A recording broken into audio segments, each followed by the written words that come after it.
करता था। अच्छा, यहाँ पर मैं आपको ये बता दूं कि आईएलटीएस में मेरा स्कोर क्या आया था जो मैंने अबू धाबी में दिया था, उसके लिए मैंने कहीं से तैयारी नहीं की। चाहे आप ऑस्ट्रेलियन इमिग्रेशन अप्लाई कर रहे हो या आप कैनेडियन परमानेंट रेजिडेंस के लिए अप्लाई कर रहे हो, चाहे आप इमिग्रेट करके जाना चाहते हो या आप स्टडी वीजा पर जाना चाहते हो, यूके, यूएस, ऑस्ट्रेलिया, कनाडा, कहीं भी बाहर, तो आपको इंग्लिश का टेस्ट तो पास करना ही पड़ेगा। उसको कहते हैं आईएलटीएस, यानी international English language testing system. ये दो तरह के होते हैं, एक एकेडमिक और एक जनरल ट्रेनिंग। आज की इस वीडियो में मैं आपके साथ अपनी IELTS test report form share करूंगा ताकि आप देख सकें कि मेरा आईएलटीएस का स्कोर क्या रहा था और वो कितना इंपॉर्टेंट होता है कैनेडियन परमानेंट रेजिडेंस के लिए क्वालिफाई करने के लिए। तो उसके लिए आप मेरे चैनल को सब्सक्राइब कर लीजिए। आप देख रहे हैं मेरा यूट्यूब और फेसबुक चैनल।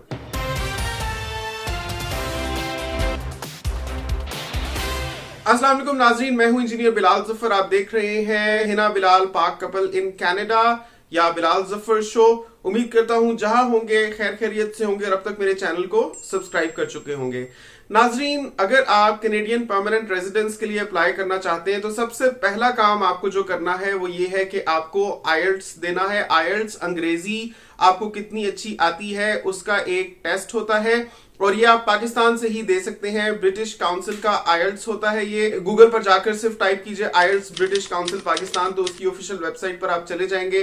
वहां पर जाकर आप सिलेक्ट कर सकते हैं कि आपको कौन सा आईएलटीएस देना है। अगर आप इमिग्रेशन के लिए अप्लाई कर रहे हैं, यानी आप परमानेंटली मूव करना चाहते हैं पाकिस्तान से कनाडा, तो आपको आईएलटीएस जनरल ट्रेनिंग टेस्ट देना होगा। ये याद रखिएगा क्योंकि इतना एक्सपेंसिव होता है। लगभग इसकी तकरीबन 42,000 PKR आजकल की फीस है। तो लोगों ने आमतौर पर एकेडमिक आईएलटीएस दिया होता है तो वो सोच रहे होते हैं कि उसी आईएलटीएस को चला लेंगे वो इमिग्रेशन पर्पस के लिए भी, तो ऐसा हो नहीं पाएगा। एकेडमिक आईएलटीएस सिर्फ बाहर की यूनिवर्सिटीज में दाखिले के लिए या एडमिशंस के लिए क्वालिफाई करवाता है। आपको इमिग्रेट करने के लिए आपको आईएलटीएस जीटी देना पड़ेगा, यानी आईएलटीएस जनरल ट्रेनिंग। ओके, ज्यादा इनमें कुछ फर्क होता नहीं है, थोड़ा बहुत बस रीडिंग के टेस्ट में फर्क होता है। कहा जाता है कि आईएलटीएस जनरल ट्रेनिंग थोड़ा सा सिंपलर होता है आईएलटीएस एकेडमिक से, क्योंकि आईएलटीएस एकेडमिक में ज्यादा एकेडमिकली ओरिएंटेड क्वेश्चंस आपसे पूछे जाते हैं। लेकिन मैंने दोनों दिए हुए हैं और ऑनेस्टली मुझे दोनों में कोई खास डिफिकल्टी लेवल का भी फर्क नहीं लगा। मुझे लगता है दोनों एक ही जैसे होते हैं और किसी नए बंदे के लिए जो फर्स्ट टाइम दे रहा होता है उसके लिए थोड़ा सा डिफिकल्ट होता है। चाहे आपने आईएलटीएस एकेडमिक दिया हो या आपने आईएलटीएस जनरल ट्रेनिंग दिया हो, दोनों ही 2 साल के बाद एक्सपायर हो जाएंगे। एक्सपायर क्या होते हैं, मतलब ये कि वो टेस्ट रिपोर्ट फॉर्म आप कहीं पर चला नहीं सकेंगे। कहीं पर भी आप अप्लाई करेंगे किसी भी मकसद के लिए तो आपको कहेंगे कि नया आईएलटीएस दे। मैंने 5 दफा आईएलटीएस दिया। उसकी वजह यह रही कि जिंदगी में मुख्तलिफ औकात पर मुख्तलिफ चीजों के लिए मैं अप्लाई करता रहा। फिर कहीं ना कहीं कभी ना कभी आईएलटीएस एक्सपायर होता रहा या कभी जिस चीज के लिए मैंने आईएलटीएस दिया था वो चीज करने का इरादा तब्दील हो गया। जैसे सबसे पहले मैंने आईएलटीएस दिया था 2010 में एकेडमिक और अच्छा स्कोर आया था उसमें भी 7.5। उसकी बेसिस पर मैं सोचता था कि बाहर से मास्टर्स करूंगा, लेकिन तभी से ये प्लानिंग मेरी चल रही थी कि मैं परमानेंट रेजिडेंस के लिए अप्लाई करूंगा और जिस भी कंट्री की परमानेंट रेजिडेंस मिल जाएगी फिर वहां पर जाकर मैं सस्ते में मास्टर्स करूंगा ताकि वही डिग्री मेरे हाथ आ जाए लेकिन मेरे पैसे बच जाएं।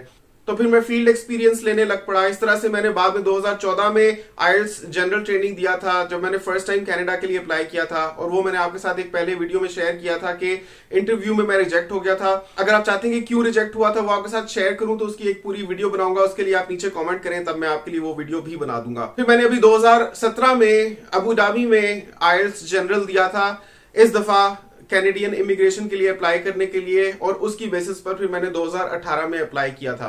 तो क्योंकि दिए हुए कुछ 3-4 महीने ही हुए थे तो ऑब्वियसली मेरा टेस्ट रिपोर्ट फॉर्म क्वालिफाई करता था।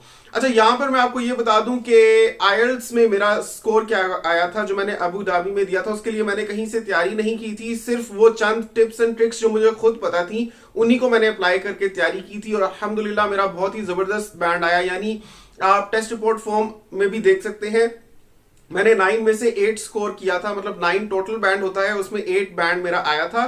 अब 8 बैंड, ये जो 4 मॉड्यूल्स होते हैं इनके रिजल्ट्स के एग्रीगेट की बेसिस पर 8 आता है। जो 4 मॉड्यूल से स्पीकिंग, राइटिंग, लिसनिंग और रीडिंग, इनमें इंडिविजुअली मेरा क्या क्या स्कोर आया था वो आपको मैं बताता हूँ। स्पीकिंग में मेरा 7 आया था 9 में से, राइटिंग में मेरा 7.5 आया था 9 में से, लिसनिंग में मेरा 8.5 आया था 9 में से, और रीडिंग में मेरा 9 आया था 9 में से। यानी मैंने रीडिंग टेस्ट में एक भी गलती नहीं की, हालांकि ठीक ठाक डिफिकल्ट रीडिंग टेस्ट होता है। तो इतनी बार आयल्स देकर और माशाल्लाह वैसे ही अम्मी जान ने बचपन में काफी मेहनत करके इंग्लिश सिखाई थी, तो उसकी बुनियाद पर मुझे काफी अच्छी आती थी। तो मैं समझता हूँ कि वो टिप्स एंड ट्रिक्स अगर मैं किसी को बता दूं तो उसका काफी अच्छा स्कोर आ सकता है आयल्स में।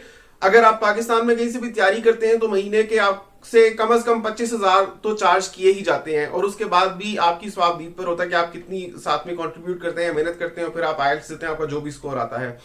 तो मैं आपको उससे कम चार्ज करके काफी अच्छी टिप्स एंड ट्रिक्स दूंगा जो मैंने खुद फॉलो की थी और जिनकी बेसिस पर आप देख सकते हैं कि मेरा इतना अच्छा स्कोर आया। अगर आप मुझसे आइल्स की ट्रेनिंग लेना चाहते हैं या कैनेडियन इमिग्रेशन ऑनलाइन सर्विस चाहते हैं तो उसके लिए मैं नंबर आपको स्क्रीन पर डिस्प्ले कर रहा हूं। आप मुझे कांटेक्ट करके एक नॉमिनल सी फी पे करके इमिग्रेशन कंसल्टेंसी सर्विसेज भी ले सकते हैं और आइल्स ट्रेनिंग टिप्स एंड ट्रिक्स भी ले सकते हैं। मतलब आपके ऊपर है, मैं आपको एक हफ्ते में इतना एजुकेट कर दूंगा आइल्स के बारे में कि आपकी डायरेक्शन सेट हो जाएगी, और फिर आप खुद से एक महीना मेहनत करें और इंशाल्लाह आप आइल्स का बेहतरीन रिजल्ट पा सकेंगे।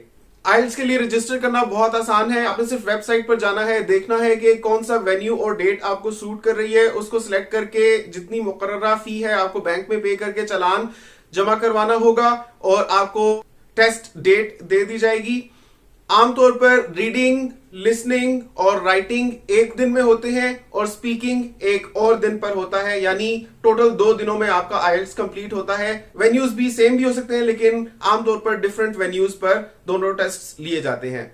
तो अगर आप पाकिस्तान से कनाडा इमिग्रेट करना चाहते हैं, वहां के मुस्तकिल रिहायशी बनना चाहते हैं या वहां की शहरियत ही ले लेना चाहते हैं यानी सिटीजनशिप, तो सबसे पहला स्टेप जो आपको लेना है वो है कि आपको आइल्स देना ही देना है और आइल्स आपको क्लियर करना ही होगा। ऐसा हरगिज नहीं है कि आइल्स आप कहीं से खरीद सकते हैं, किसी को पैसे देकर आप नकली आइल्स टेस्ट रिपोर्ट फॉर्म बना सकते हैं, क्योंकि ये ग्लोबली ऑपरेट करता है सिस्टम।